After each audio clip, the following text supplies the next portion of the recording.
Assalamualaikum warahmatullahi wabarakatuh, everyone. Welcome back to another episode of the Islamic podcast. So recently I saw a video of Sam Harris where he basically tries to justify his position in defending Zionism and the state of Israel. What the hell is this? So let's take a look and see what he says. I got so many questions on the same topic that I think I'm just going to do a single response here. The question I've now received in many forms goes something like this. Why is it that you never criticize Israel? I don't think Israel should exist as a Jewish state. I think it is obscene, irrational, and unjustifiable to have a state organized around a religion. So I don't celebrate the idea that there's a Jewish homeland in the Middle East. And I certainly don't support any Jewish claims to real estate based on the Bible.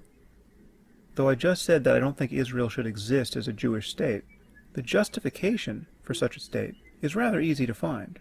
We need look no further than the fact that the rest of the world has shown itself eager to murder the Jews at almost every opportunity. Stop it. Get some help. So if there were going to be a state organized around protecting the members of a single religion, it certainly should be a Jewish state.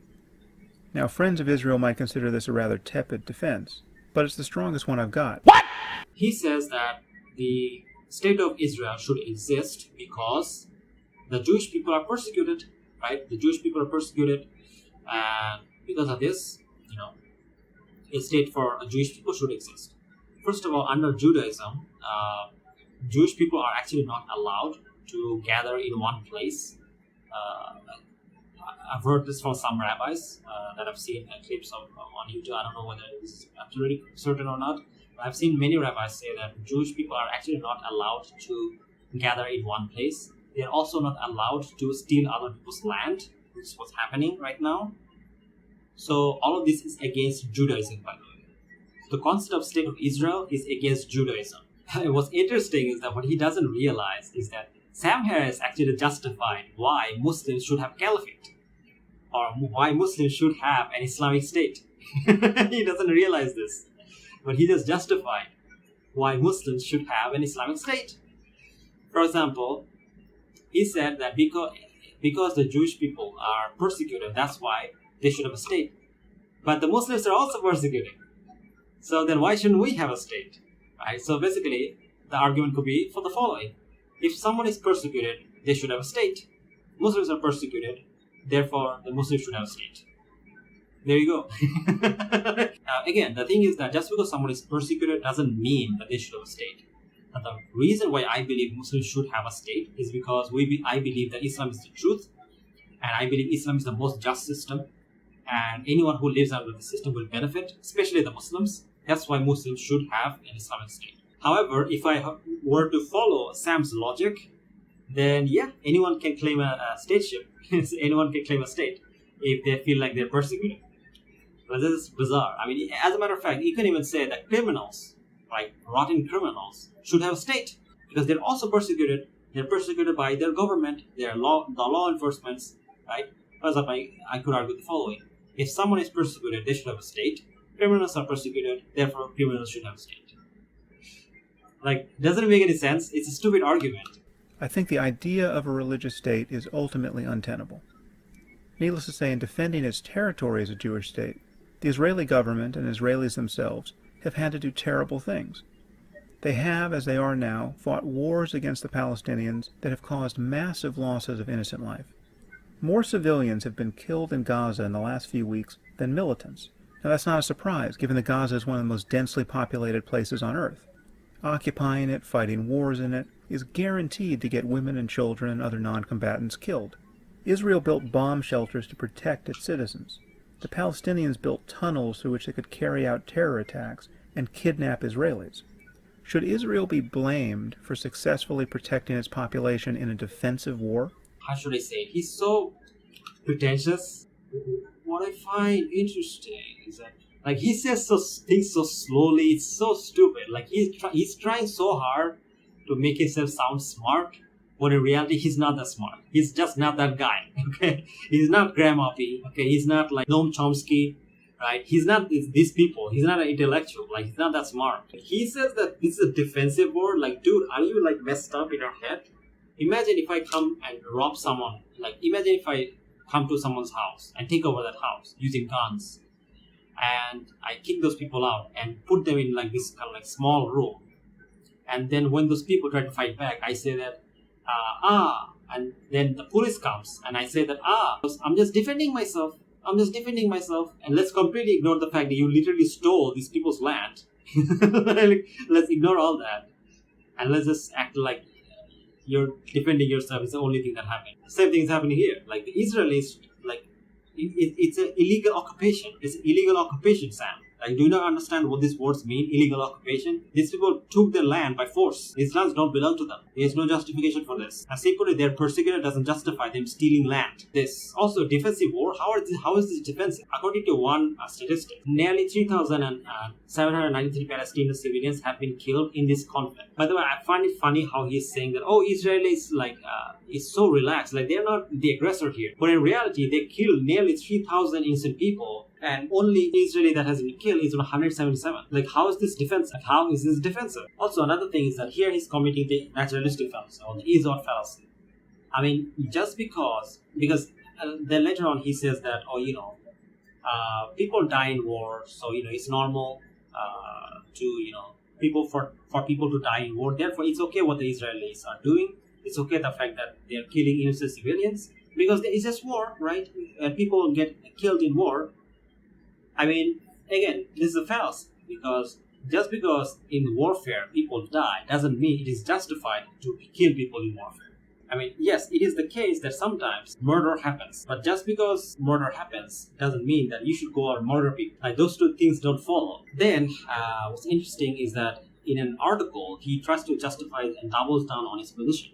So he has a back and forth with this kind of this reporter, and he tries to defend his position of supporting Zionism in Israel. So basically he writes the following. To start us off, both points, let's focus on the matter of Israeli war crimes, the existence of which I acknowledged in my original article. The thing we should observe at the outset is that in times of war, ethics degrade on all sides. Every war is an emergency, and in an emergency, people's ethics tend to fray.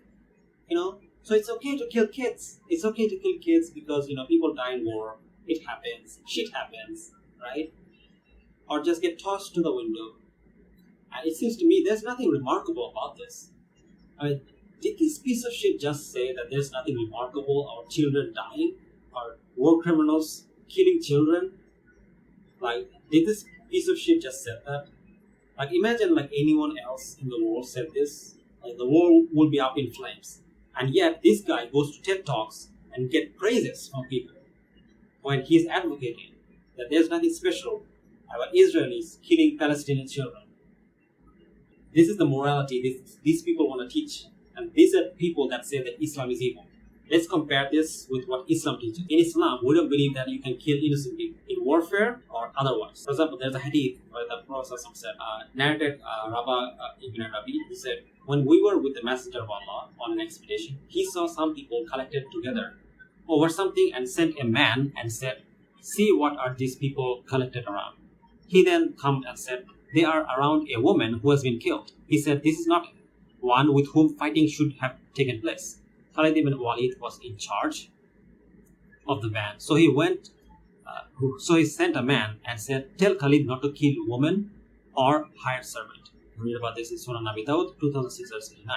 In another place, the Prophet says, fight in the name of Allah, in the path of Allah, and with him who disbelieves in Allah, fight and do not be treacherous, and do not be dishonest about booty, and do not deface in killing, and do not kill a child.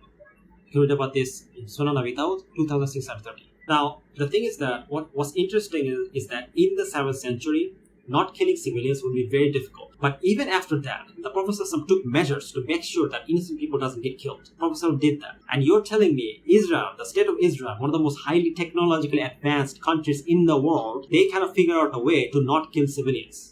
Like, the Prophet could figure this out in the 7th century. And these scumbags can figure this out in the 21st century with all the technology that they have with them. They cannot find a way to not kill children or starve them. See, this is the difference between the Prophet and these people and their morality. This is the difference between Islam and secularism. In Islam, we don't believe that children should be killed. But this piece of shit liberal scumbags, they do believe that children should be killed. Now, again, I could ask the question, which world would you rather live in? A world where people believe that it's okay to kill children, or would you rather live in a world where people believe that no, it's not okay to kill children? Also, another thing to note that Israel has a defense system that's one of the most advanced in the world. Like, even if I were to agree that there's like some kind of retaliation, this basically does them no harm. Basically, they have a missile defense system known as the Iron Dome, which is said to have stopped nearly 90% of any rocket that is launched towards Israel. So even if somehow Palestinians are able to launch any attack against Israel, nothing will happen to them. However, that's not the case when it comes to Palestinians. Palestinians don't have any defense. And people like Sam Harris are defending these cowards who have all the weapons in the world, all the money in the world. And what are they doing with it? They're trapping people, they're treating them like shit, and they're defending their war crimes. So, like, this is what the liberals want. This is what the liberal mind want. So war crimes is good, but Islam is evil. And the Prophet ﷺ, when he says that, like, this is completely backward. This is satanic. This is demonic. This is evil. They believe that, killing children is okay, but Islam, a religion that says no, you should not kill children, that's evil. Like, it's completely backwards. Like, I don't know what to say. It's completely backwards. But yeah, with this I want to end this video. But anyway, thank you guys for watching. Inshallah, see you guys next time. If you guys like the video, don't forget to like and subscribe. And if you want to support me, you can support me by Patreon or by making me a YouTube member. And yeah, inshallah, see you guys next time. Jazakallah khan. Assalamu alaikum.